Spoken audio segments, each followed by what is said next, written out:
and welcome to another weekly update. I hope you're having a good one. We're going to kick the week off with some fairly big news, actually. This is all about something to do with Microsoft Teams, developers Microsoft Teams, and access to team stuff in Microsoft Graph, and specifically meeting recordings and meeting transcription. There's now a new way to get meeting recordings and transcriptions out of Graph via the API and also via change notifications. The change notifications is the kind of newer thing. You've been able to get it from the API in beta for a little while, but the change notification is brand new. There's something else as well that's really interesting about this change notification that we're going to cover as the second thing, but I just want to go through technically the detail of what the change notification is and how it works and how you can use it. There's a whole updated page around how you call the change notification. You're going to have to dig into this for the specifics of the permissions and also the resource for how to do it. Now, you can do it against all transcriptions and all recordings, which is quite useful. You don't have to do it at a specific meeting. You can do it for a specific meeting if you know the meeting ID and that's what you want to do. But honestly, I think if you're setting up change notifications, it's quite likely you probably want to get all of them because you're going to do something interesting with them. So this unlocks a bunch of stuff, especially in our AI-focused world, being able to get the transcription and the recording of the meeting, and being able to get like a notification when that happens. So immediately you can have some serverless code that takes access of it. Yeah, really, really interesting. You can do this at, like say, at the tenant level or at an individual meeting level. This page has got all the details about the permissions that you need for doing either recordings or transcription or both. Yeah, I mean, it's really interesting, actually. I think it's kind of cool. It's definitely going to unlock a bunch of stuff. You can do it with or without resource data. Like, it's a proper change notification, right? So you've got that whole change notification process that exists in Microsoft Graph today that's well documented. I've talked about it before. I've got some cool stuff coming for change notifications, actually, I'm working on at the moment, like a new community tool, but I'm not quite ready to talk about that today. So anyway, so that's new and interesting. So that is change notifications for recording and transcription of Microsoft Teams meetings, and I'll put a link to that page in the notes. But there's a kind of second part to this, the other shoe, if you like, which is this. That's not going to be free. You're going to have to pay if you want to use that functionality, and that comes from a blog post that kind of got put out roughly kind of about the same time. And that is kind of going to talk about the fact that if you want to use Microsoft's API for billing and transcription to get recordings and transcription of your meetings, you're going to have to pay for it.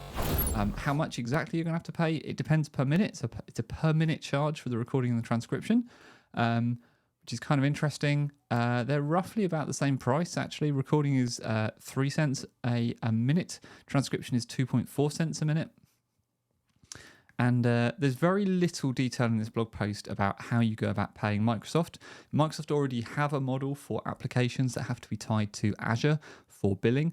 My guess is that it's probably going to be the same model, but I don't think it's mentioned anywhere.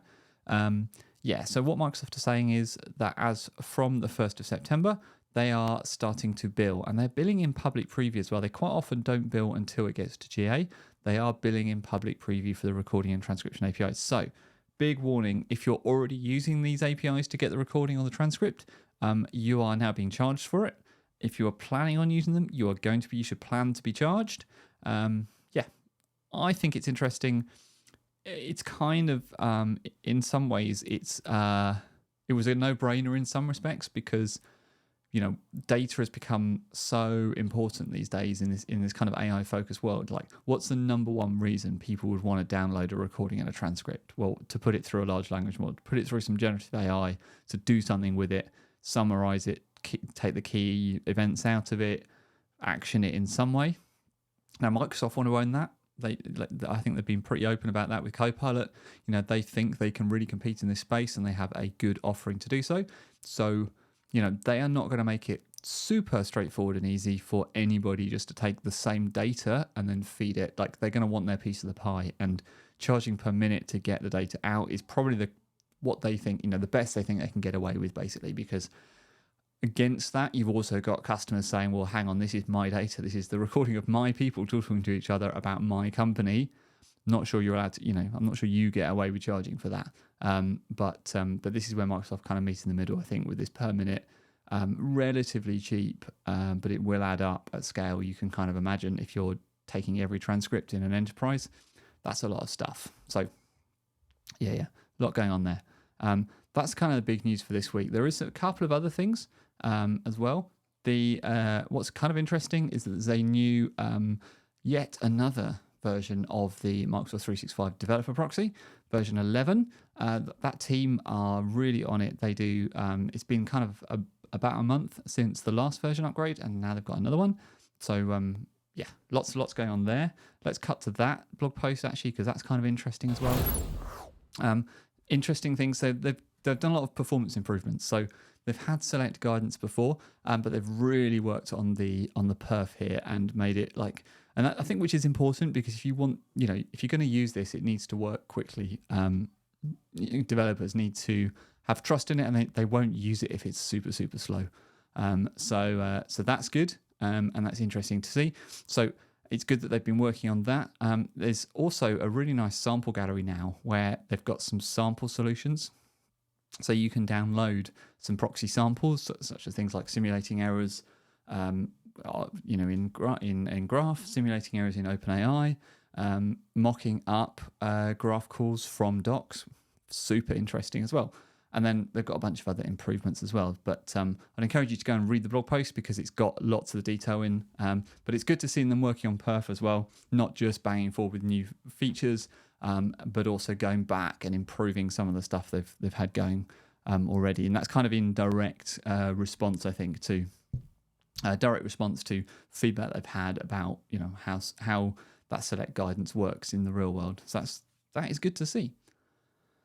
The last thing I want to tell you about is, so if you are no longer using Skype for Business on premise, you can kind of tune out. This is one of the last times I'm probably going to mention Skype for Business on premise. I thought I'd got to the end and I wasn't going to mention it anymore, but that's not quite true, just because there's a interesting new announcement that's come out. And this will impact you if you still use Skype for Business on premise.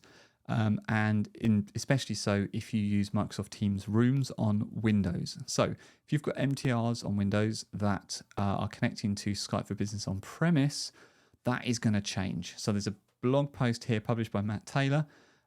He is saying that effective October the 1st this year, Teams Rooms will no longer support connections to a Skype for Business server. He says it impacts a small number of customers using on-premise configurations. I feel like that's probably anybody who has Skype for Business on-premise and who has Teams Rooms on Windows. There's no particular workaround. There's not an awful lot you can do about it, and you've got 1 month's notice. That feels like kind of a short notice period, although I will say, I don't know what internal messaging or what direct messaging Microsoft have done, because at this point, we are talking about a small subset of users. There are users that for very particular reasons have decided to stay on premise, either because they have to, or, for governance reasons, compliance, security reasons, whatever else.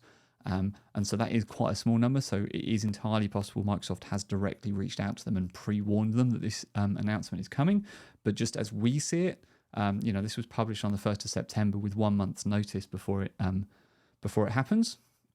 So it doesn't feel like very long. But if this is the first time you're finding out about it, I'll put a link to the blog post, but here it is. It's quite a short one, and it just kind of highlights exactly what's going to happen and the meeting mode options that are no longer going to be available.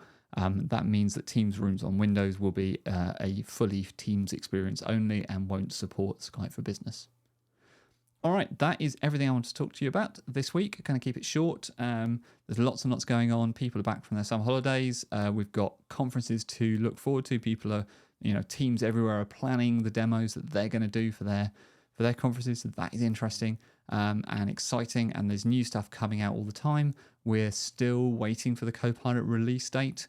So that's definitely one to watch. And there's plenty of other things happening as well. So whatever it is you're doing, have a great week, and I will talk to you again next time.